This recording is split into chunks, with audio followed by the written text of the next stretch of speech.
बहुत मज़ा आया हमें मूवी देख के और हमने बहुत इंजॉय किया। बट ओवरऑल जो है ना, उनकी जो सरदार जी ये मूवीज है वो पाकिस्तान में नहीं चलनी चाहिए। मूवीज तो वैसे भी इंटरटेनमेंट के जरिए, तो इसको पॉलिटिक्स के अंदर नहीं डालना चाहिए। देखने आए थे, देख सके नहीं। I think the house is full.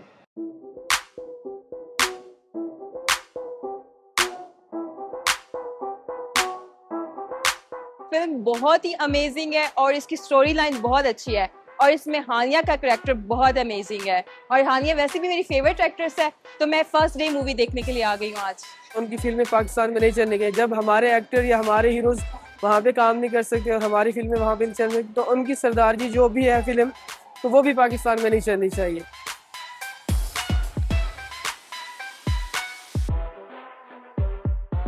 मेरे ख्याल में कि लगनी चाहिए। पाकिस्तान में मूवी लगा के अपना जो उन्होंने पॉजिटिव थिंकिंग जो उनकी थी पाकिस्तानियों की, तो उनको जो है अप्रिशिएट करना चाहिए इंडिया वालों को भी, और इंडिया में भी जो चीज़ें बैन हैं उन सबको ख़त्म करना चाहिए और पॉलिटिक्स तो इसमें बिल्कुल भी नहीं होना चाहिए।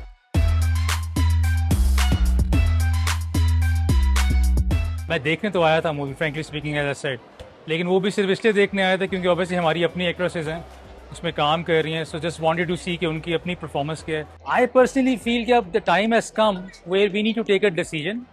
या तो हम फिर टिट फॉर टैट जाएं, या फिर जिस तरह हमारे दिल खुले हम तो सबको वेलकम करते हैं और देखने आ भी गए हैं, तो फिर उस तरह ही चलते जाएं।